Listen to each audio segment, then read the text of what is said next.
Oui, bonjour à tous. Je me présente Julien Dang, je suis néphrologue en Ambroise Paré et j'ai le plaisir d'animer cette session sur le pronostic rénal de l'amylose AL. Donc, on a l'honneur d'avoir Dr Estelle Desportes, qui est néphrologue à Poitiers, un grand centre expert en amylose AL, qui va nous parler des nouveaux critères de réponse rénale dans les essais thérapeutiques au cours de l'amylose AL. Estelle, je te laisse la parole. Bonjour, merci de m'avoir invité à présenter une biblio sur rein et amylose. Bon, je sais que c'est surtout un public de cardiologues et de TTR, mais étant donné que notre topic c'est plutôt l'AL, je vous propose donc les critères rénaux qu'on peut essayer de définir pour faire des études cliniques dans l'amylose AL notamment. Donc l'amylose AL en 2 secondes. Peut-être que je vais Euh, partager l'écran, je pense que ce n'est pas encore partagé. Ah, il n'est pas partagé, pardon. Je recommence alors. Et n'hésitez pas dans le public à poser vos questions là tout de suite sur le chat. Je vois très bien, c'est parfait. C'est bon. C'est bon? Ouais, il faut se mettre en plein écran. Oui, voilà. Donc, Parfait. je recommence en partageant l'écran. Donc, les critères rénaux de réponse ou même d'atteinte d'organes qu'on peut essayer de définir pour élaborer au mieux des protocoles de recherche clinique dans l'amylose AL. Un très très bref rappel sur l'amylose AL. Ce qui se dépose, c'est un composant monoclonal, la chaîne légère en général, parfois la chaîne lourde, secondaire à une hémopathie en général de faible masse, hémopathie monoclonale de signification clinique, Waldenström LLC. Et ce composant, comme dans les autres amyloses, perturbe la fonction et la structure des organes. Les atteintes cardiaques et rénales sont les complications viscérales les plus fréquentes et il y a une hétérogénéité importante des présentations cliniques et un risque de défaillance d'organes qu'il faut essayer de définir. L'atteinte rénale, c'est 60 à 70% des patients, elle est souvent précoce. Au fil des années, pour traiter l'amylose AL, nous sont des traitements hématologiques et il y a eu une amélioration drastique du pronostic. On est passé de 18 mois de survie avec melphalan-prednisone à 4 ans et demi sur l'autogreffe ou melphalan-dexaméthasone dans la fin des années 90, puis le Velcade est arrivé, puis le DARA. Donc les patients survivent mieux. On essaie maintenant d'avoir des nouveaux traitements combinés à la chimiothérapie pour éliminer les dépôts. Et toute cette nouvelle thérapeutique et ces nouveaux enjeux nous donnent la nécessité de définir des critères d'atteinte et de réponse et à la chimiothérapie et aux éventuels traitements combinés sur un organe précis. Donc, cette étude, elle a été publiée à partir du travail d'un groupe constitué d'un patient, deux statisticiens et un panel de spécialistes de l'amylose AL, issus de différents horizons, qu'ils soient académiques, industriels ou des agences de régulation comme la FDA. Ce groupe, il s'est réuni 4 fois. Ils ont fait une revue de la littérature. Ils ont regardé les données des essais cliniques publiés antérieurement. Ils ont recueilli le témoignage de patients, notamment pour des questionnaires de qualité de vie. Et finalement, les marqueurs évalués, ça va être assez simple, plus simple que dans le cœur, où le marqueur, ça va être la survie rénale. Et donc, on va s'attacher à regarder la fonction rénale au diagnostic. Alors, ce qui a été proposé, c'est de regarder la créatinémie, le débit de filtration, soit en CKD-EPI, soit en MDRD, la cystatine C. Et puis, l'atteinte rénale, quand il n'y a pas forcément de retentissement sur la fonction, qui est évaluée par la protéinurie des 24 heures. Et puis, il y a d'autres tests qui ont été faits sur le ratio albumine sur créatinine urinaire ou protéines sur créatinine urinaire. Donc, vous verrez qu'on reviendra plus précisément sur ces 3 points-là. Donc, le CKD-EPI, la protéinurie des 24 heures et le ratio albumine sur créatinine. Donc, quand le groupe s'est intéressé au débit de filtration, il a regardé si c'était un critère objectif, et donc ça a été considéré comme un critère vraiment objectif, cliniquement relevant, et il est calculé à partir de la créatinémie, en fonction de l'âge, du sexe, de la race du patient, et c'est un critère qui est déjà utilisé dans de nombreux essais pour les maladies rénales autres que l'amylose. Ça permet de classifier l'insuffisance rénale en différents stades. Et puis, on peut avoir une progression de la maladie rénale sur 6 mois qui corrèle bien avec la nécessité, s'il y a une diminution du débit de filtration, la nécessité de passer en hémodialyse ou en épuration extra-rénale. Il a été mis en évidence dans 2 cohortes dont on va parler après, que 25% de décroissance du débit de filtration glomérulaire était prédictif de l'arrivée en insuffisance rénale stade 5.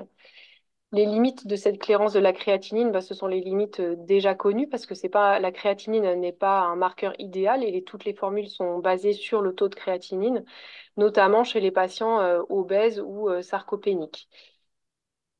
En ce qui concerne la protéinurie, alors c'est là aussi un critère qui est objectif, qui est beaucoup utilisé dans les essais, que ce soit sur l'amylose ou sur les maladies rénales.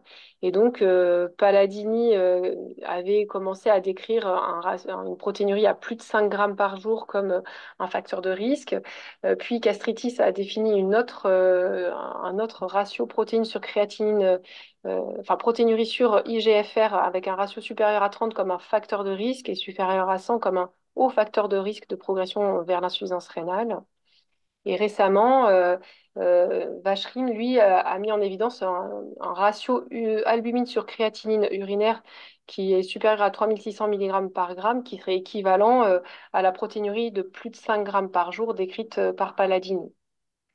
Ce qui est recommandé dans ces études, eh ben, c'est une évaluation assez tardive finalement de la réponse rénale, puisqu'elle se fait plutôt à 12 mois, en comparaison avec ce qui avait été vu dans les résultats à long terme post-autogreffe. Il y avait 50% de réduction de la protéinurie. Et donc, ça permet quand même de statifier un peu l'évolution naturelle de l'amylose, puisque la réduction de la protéine urie, elle était bien associée à une réponse rénale. 30% de réduction de protéinurie diminue le risque d'évolution vers insuffisance rénale terminale dans l'étude de Palladini, et 25% de réduction du ratio protéines sur débituration glomérulaire pour gastritis était aussi associé à une réduction du risque d'évolution vers l'insuffisance rénale stade 5. Le souci de la protéinurie des 24 heures, c'est un souci récurrent, c'est le recueil, hein, parce que recueillir ses urines sur 24 heures, c'est toujours un peu embêtant. Donc, les études qui, euh, qui ont, qui ont permis, enfin, sur lesquelles se sont basés ce groupe d'experts, ce sont les études publiées. Alors, la première étude de Gertz, où on a essayé de voir des critères de progression ou de réponse rénale, il n'y avait pas eu de staging à ce moment-là. Hein. Gertz, il avait juste décrit des critères de progression ou de réponse. Ça avait été publié après le congrès de Tours, où plus de 50% d'augmentation de la protéinurie des 24 heures ou une décroissance de 25% de la clairance de la créatinine, on pouvait décrire une progression. Et la réponse, elle, était définie par une diminution de 50% de la protéinurie des 24 heures sans dégradation de plus de 25% de la fonction rénale. Là, le groupe d'experts a plutôt regardé les deux études ensuite de 2014, Palladini qui a décrit un peu comme dans les stages maillot, les stades maillot pour l'atteinte cardiaque, a décrit trois stades avec protéinurie supérieure à 5 grammes par jour et débit de filtration glomérulaire inférieur à 50. Si on n'a aucun des deux critères, on est en stade 1. Si on a un des deux critères, on est en stade 2 et les deux critères en stade 3. Il décrit ensuite une progression s'il y a plus de 25% de décroissance du débit de filtration.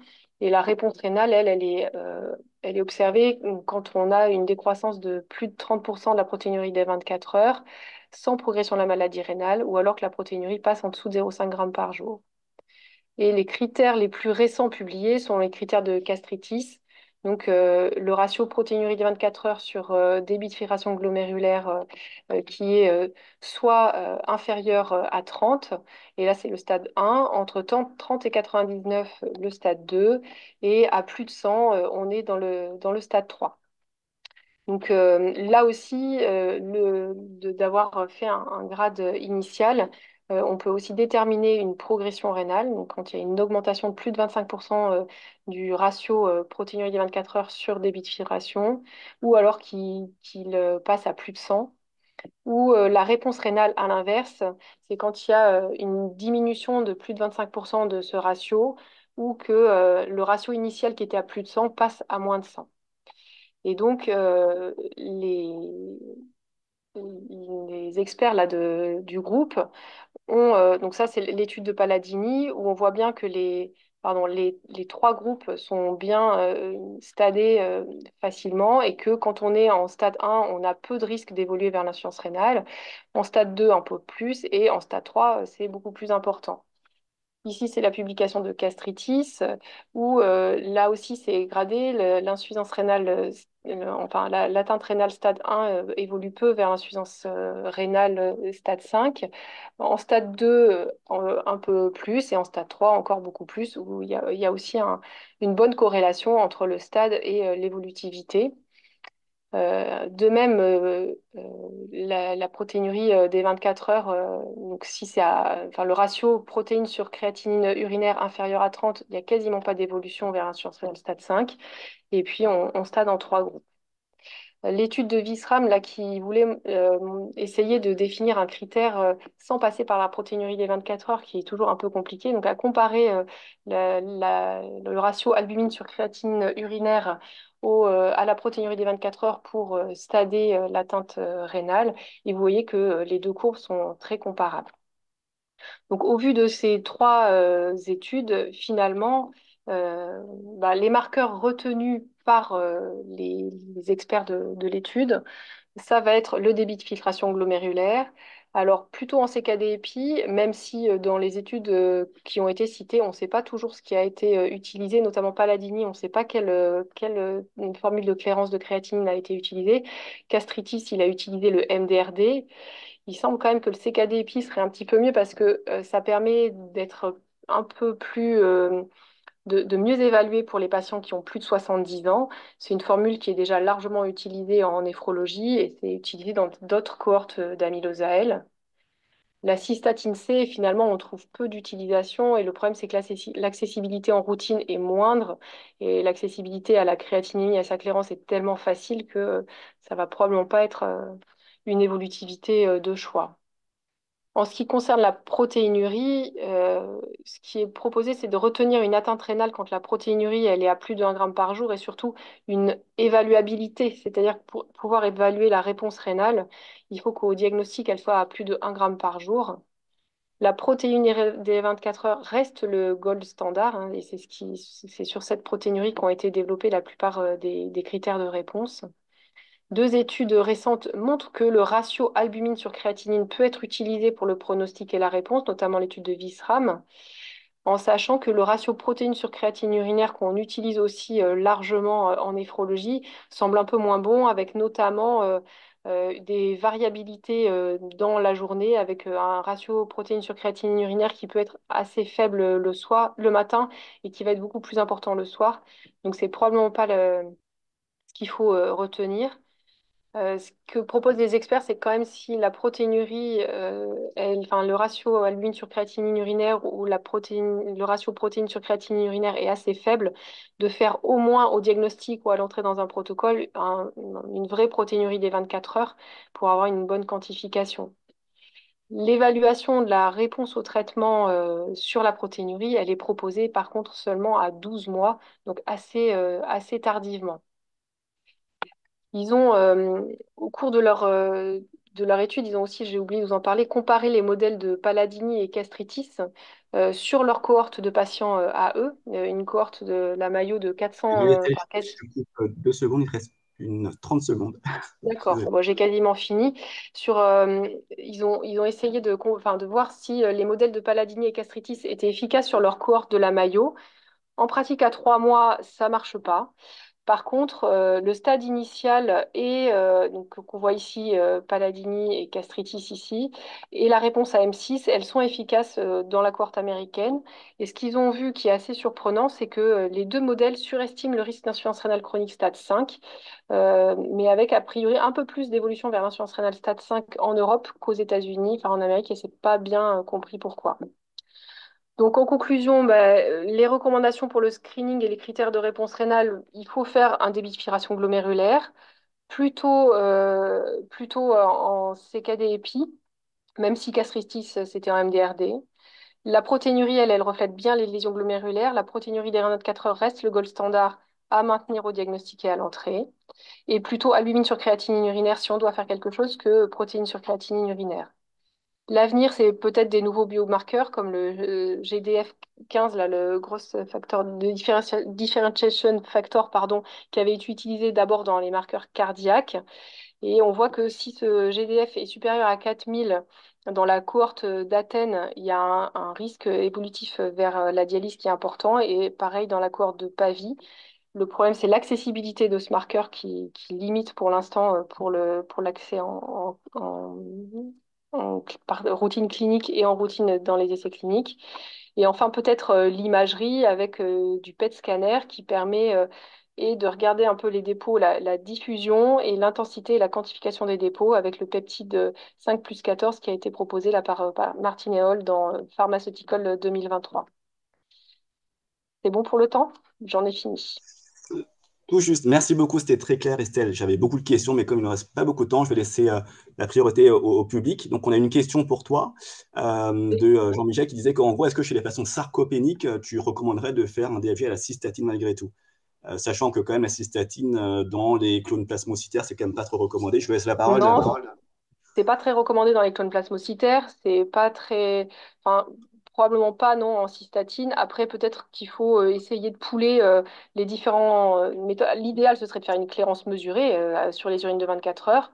Et comme ça, on s'affranchit de la sarcopénie et regarder un petit peu quelle méthode va être la plus adéquate si le MDRD se rapproche le plus, parce que vous n'allez peut-être pas pouvoir faire ça pour le suivi, mais au moins au diagnostic et au suivi important, faire une mesure réelle avec la créatinurie des 24 heures. Très bien, merci beaucoup. On est tout juste tout pile, je pense. Merci beaucoup, Estelle. Merci.